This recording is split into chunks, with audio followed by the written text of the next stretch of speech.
and welcome back to the Jurassic Park, or Jurassic World review. As you can see, I'm dressed up as one of my favourites, Alan Grant. Yes, we're here to talk about the finer things of dinosaurs. You see this here claw? It's a raptor claw. And this raptor claw, the raptor claw, now, we associate this claw with not everyday raptors, although it turns out that raptors are actually smaller. When InGen created their raptors, they made them larger and more aggressive than what a normal raptor would be. The size of this raptor claw is actually like the one you see on Site B, which sadly I had to go into a rescue mission on. As people know from the third installment. But that being said, this is like the one of the raptor claws. Although, as you can see, the raptor claw would be like this on the foot, and they would use it for slashing purposes, as I myself had noticed from what I also witnessed at Jurassic Park and Site B. And there we go. So there's my little bit of a cosplay here with Alan Grant, and a little bit of a parody on Alan Grant. Sam Neill does a really, really good job of being Alan Grant. And now we come to today's review. There we go. This movie right here, Jurassic World Dominion.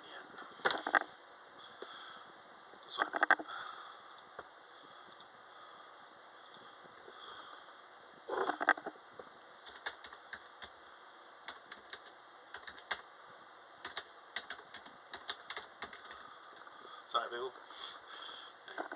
The Jurassic Park. Yeah, we're talking about this, the Jurassic Park, and there we go.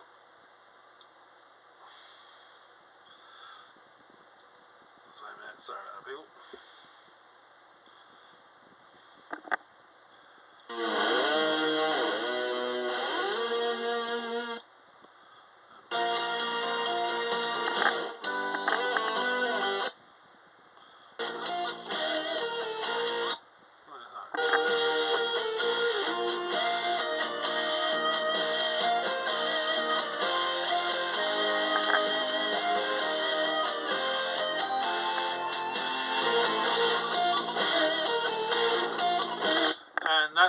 This version of the song is from Bandia Nana. Go check out his channel, people, and do what I'm going to do and subscribe to his channel. There we go, because he does really, really good music. So there we go.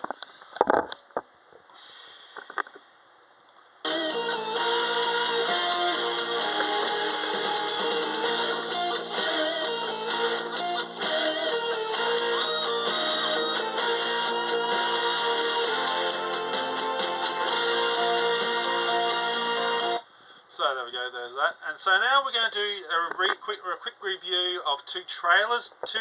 One's a fan-made version, which I think we've done a little bit better, and of course the Dominion as well as we talk about it. So here we go.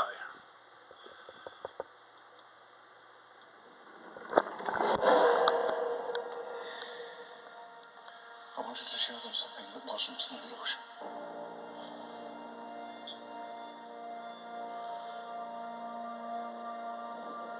Something that was real.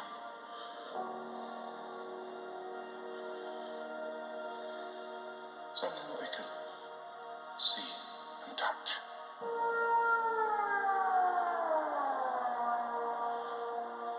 Creation is an act of sheer will. Life will find a way.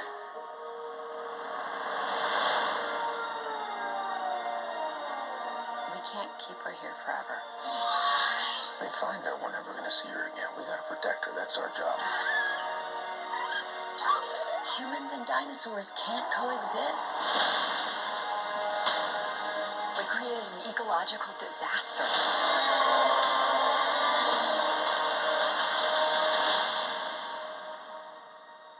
Ellie Sattler. Alan Grant. You didn't come out all this way just to catch up now, did you? You coming or what?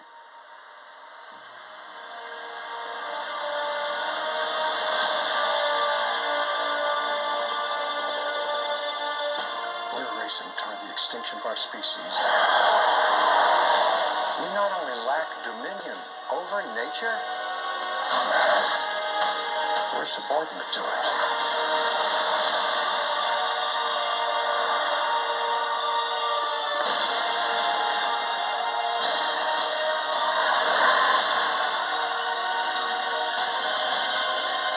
Come back. I always come back.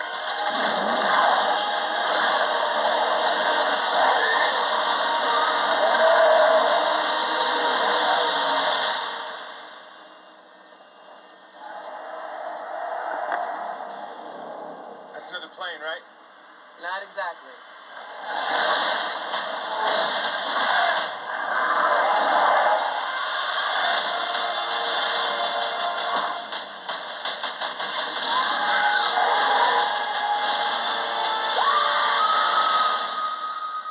Don't move. Bigger. Why do they always have to go bigger?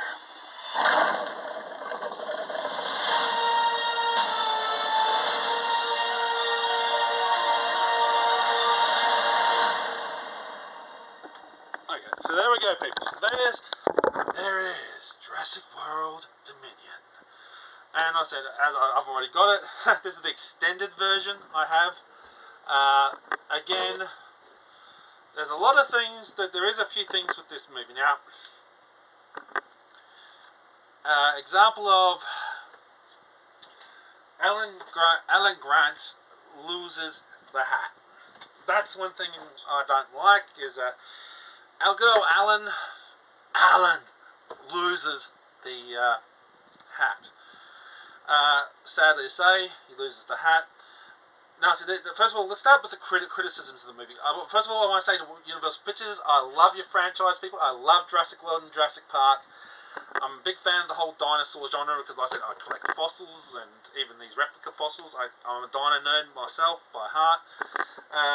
But let's get into this. So, about good old Jurassic World Dominion. Now, there's been a lot of hate. I haven't really seen the other version that's on this here disc, because there's two different versions, the extended version and the theatrical version. The theatrical version I have not yet seen, but I have seen the extended edition, and I absolutely love the extended edition. It feels more in-depth, like if you were just jumping around and saying, well, what the hell's going on here, what the hell's going on here, and trying to figure out what the hell's going on in the whole movie, and it doesn't seem to fit because everything's just a bit of a rush and a blur. The extended cut, this version will give you what you want. This will fill out what the whole inside things. Now, biggest complaint is dealing with a few things. I said, loss of Alan Grant's hat. I felt really that sucked that he lost his hat. I hope they give Alan Grant back the hat, because it's iconic. You know, so I hope they give it back to him. But yeah, so we lost Alan Grant's hat down. Second down for the whole thing is this: the whole the whole thing of being like almost like a Christmas movie, and also again like the whole thing, the story with Maisie. Now this thing here, or two things here, we've got Maisie and the raptor. Now this is the two things that I have an issue with. Like,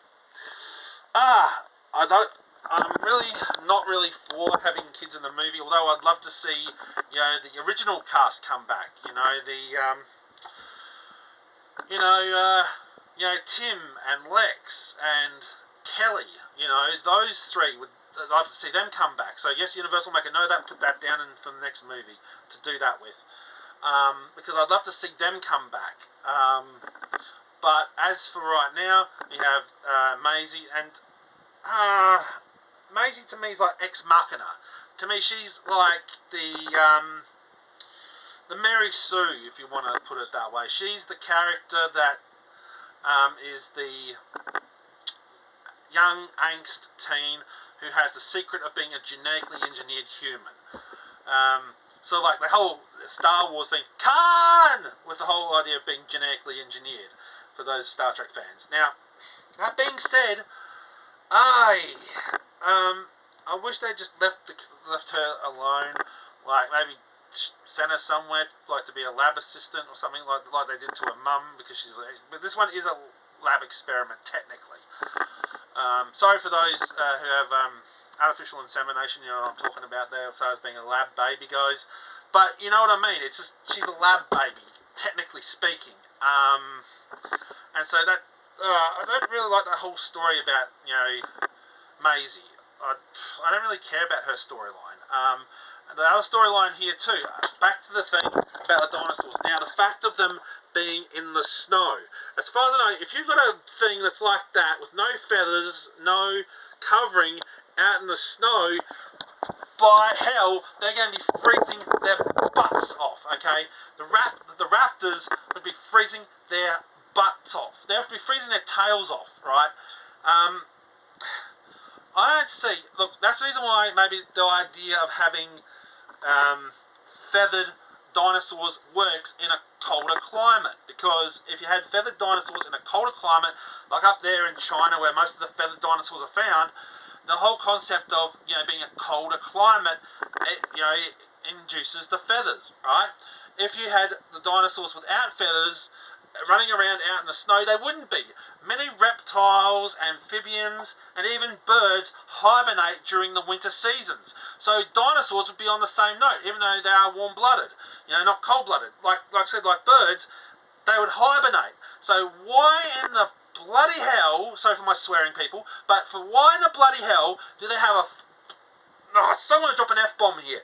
But it's like, I hate it, where they have the raptors and dinosaurs. Even we had back here in the opening title of the first trailer, that was the second trailer I just showed, but like this bull crap, right? This is bull crap. I'm sorry, it is. It's just bull crap. Having dinosaurs in the snow, that is bull crap. They even it was even a joke in the Batman and Robin movie, the ill-fated Batman and Robin movie. What killed the dinosaurs? The Ice Age. That's the thing. Like, God, dinosaurs would not be out in the bloody snow, people. It wouldn't work. It just, no, absolutely not. So that's a few failings there. Then we move on to the story about the giant insect problem.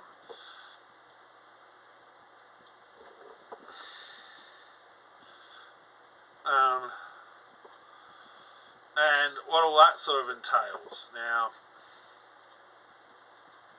I'm just trying to find the thing. So we have this thing. We have these now.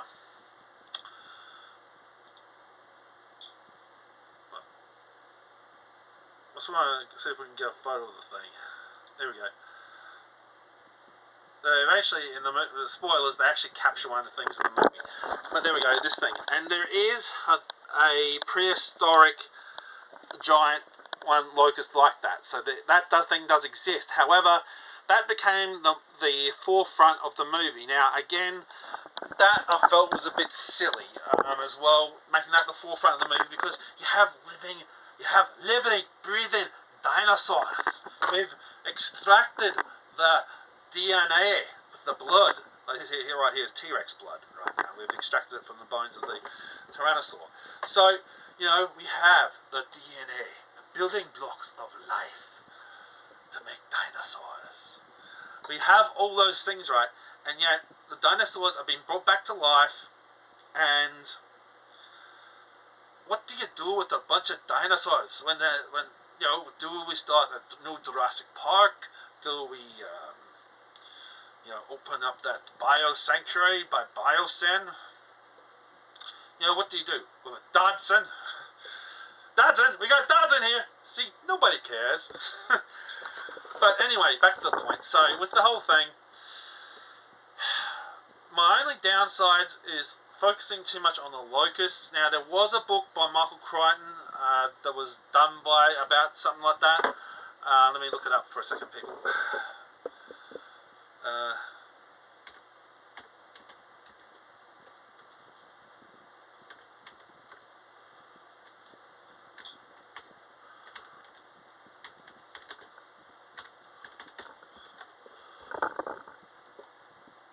Now there was a one here, I believe it was, where was it? They had one called Micro, and that was to deal with insects, and there was also, I thought there was a plague one as well, with genetically engineered insects. I think there was one, but where was it?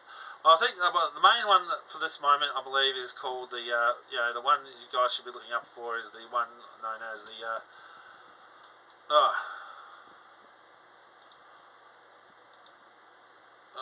where is it? Sorry, people, I'm a little bit slightly disorganised here. Is the one about the insects, which was Micro. Now, in Micro by Michael Crichton is a techno thriller, so it sort of goes along the lines of a story about when after a mysterious induction, follows about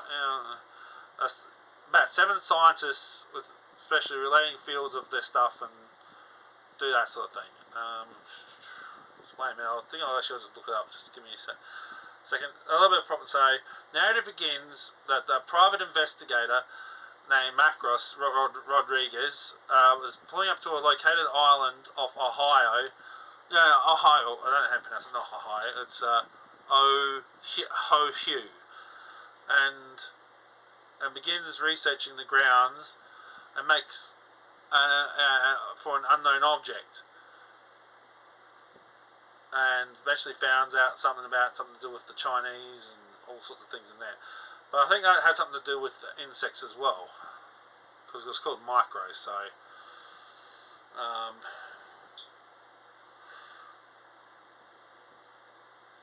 let's wait a minute.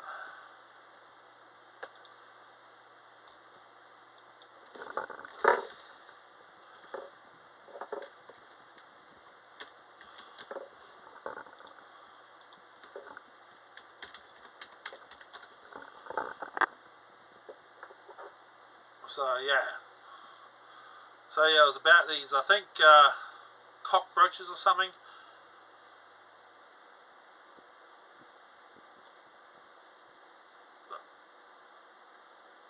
Oh no, here we go.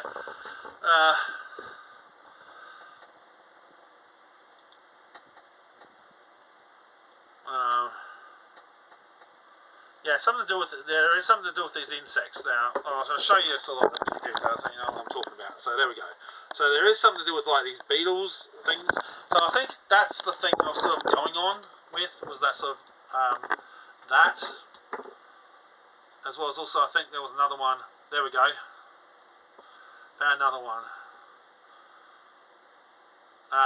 which was also called Prey. And as you can see here, that also covered, like I said, like a plague-like thing going on there. So I'm believing, like Prey and Micro, I believe that's what sort of inspired the those giant insects. That being said, I don't think that should have been the major point of the movie. But then again, like I said, I absolutely love the movie, extended version. But also, I do love the movie. It's very, very entertaining. It's very, very good for what it is. But like many people, I believe there should have been some more dinosaur action in there. And I would have wished they actually did something where, not in the snow. Yes, desert, I understand. You know, desert, ocean, tropical climate, I understand that. But the idea of being out in the snow is a no-go. Because it's stupid. Sorry to say that to my favourite people, Universal and Colin Trevorrow and all the rest of the crew who did the movie. Yeah, and all those producers as well. Yeah, like I said, people, you know, I'm sorry to you guys for that, but the snow was a no-go. The Maisie story could have been dropped. I didn't really care about that. And of course, like I said, the snow, the thing there with snow, Maisie, the thing with the insects, it was really kind of like I said, you could have had 3 separate movies here. You could have done a movie about Maisie. You could have done a third one about like I said, those giant insects, and then you could have a final one about mainly a lot to do with the dinosaurs. Like you should have done the dinosaur one first, then done a story about Maisie, then done a story about the stuff. But like I said, people, that's the issue. They should have stuck to what they knew about the dinosaurs. They should have gone with more of the about the dinosaurs as opposed to all these other story plot points that didn't really need to go anywhere. But that's what I'm saying, people. I still love the movie. I still love the Jurassic World, Jurassic Park franchise, but they could have done something better with it. Because to me, this feels more like a video game movie. It really does. It feels more like a video game movie with the sort of logic of a video game, as opposed to being closer to reality, which, like I said, like the Jurassic Park Lost World, Jurassic Park, the original Jurassic Park Lost World, Jurassic World, Fallen Kingdom. You know, all those movies, even the Camp Cretaceous series we got going, and the Lego series, they had some sort of realism there. When you sort of go to the Jurassic World Dominion, it's very much, like I said, video game mechanics, you know. But it's still enjoyable, but just don't read too much into it to enjoy it. You just sit back and watch it, and it's a good film on that perspective. Like I said, there is faults with it, there is problems with it. I'm not going to deny that, but I still think it is a good movie for, you know, like it is what it is. Alright then, people. Well, thank you for watching. I'll catch you all later, people. Bye. Oh, yeah, I was going to do another trailer, but I don't have time for that, so I'll catch you all later, people. Bye.